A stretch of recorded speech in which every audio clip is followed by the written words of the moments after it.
Donc bonjour Adrien, Bonjour, et merci d'avoir accepté d'être aujourd'hui ici avec moi pour parler du thème de l'éducation. avec plaisir. Donc dans un premier temps, j'aimerais savoir quel est votre métier. Alors, après une carrière dans l'enseignement en tant que professeur Montessori, je suis en train de devenir formateur pour donc former de futurs enseignants Montessori pour le niveau élémentaire, c'est-à-dire pour enseigner pour les enfants de 6 à 12 ans, ceux qui manquent actuellement en France. Ok, d'accord. Et justement, donc ces enseignants que vous formez, il y a vraiment une demande au niveau de l'enseignement.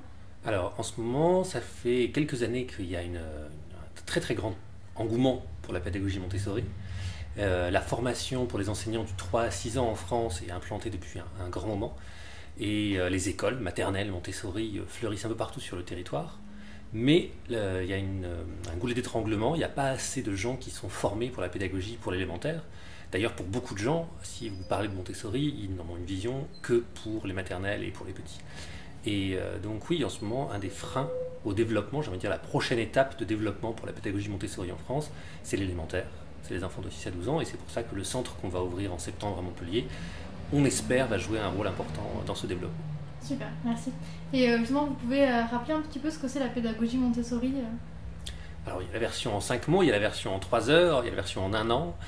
Brièvement, c'était l'idée pour Maria Montessori de dire que l'éducation ne doit pas juste être un moyen de transmettre des connaissances, c'est pas l'objectif, mais vraiment aider le développement de l'enfant dans tout ce qui le compose psychiquement. Aussi bien ses émotions, son intellect, sa maîtrise de lui-même, sa capacité sociale à se relier aux autres.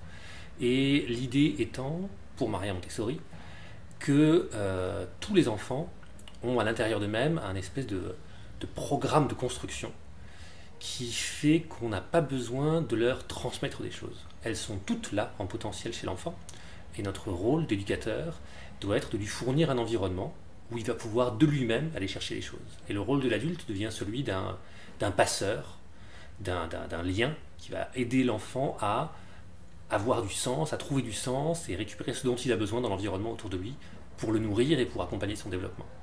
Super, merci. Et comment est-ce que vous voyez, vous, l'éducation aujourd'hui, à l'heure actuelle, en général Alors, il n'y a pas une éducation, il y en a beaucoup.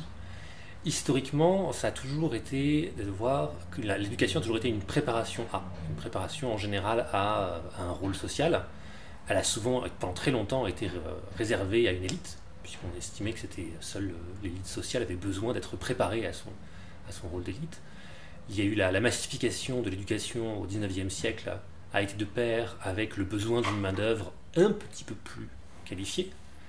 Et pendant la révolution industrielle, on avait besoin que les gens sachent au minimum lire, écrire et compter.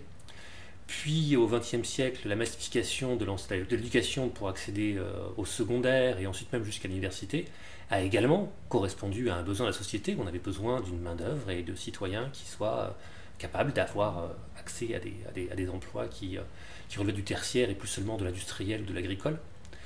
Et durant toute l'histoire de l'éducation, on a ces deux besoins qui avancent côte à côte, à savoir, j'ai envie de dire, la demande économique et sociale qui n'est pas là pour remettre en cause l'organisation sociale, et des aspirations humanistes qui pensent que éduquer les gens, c'est les rendre meilleurs, c'est les aider à développer un potentiel en eux qui manquait jusque-là.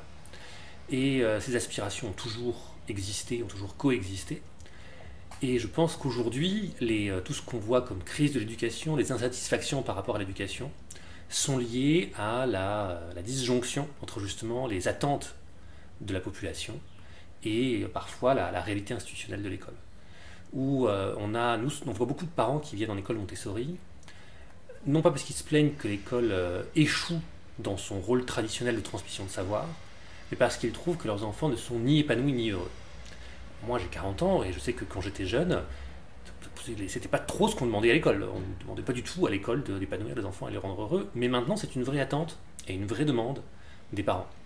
Et du côté des acteurs de l'éducation, que ce soit les ministères ou les enseignants sur le terrain, il y a une envie de répondre à ces attentes, il y a une envie de faire les choses différemment, de faire les choses mieux, mais il y a des blocages institutionnels et méthodologiques qui sont lourds et pesants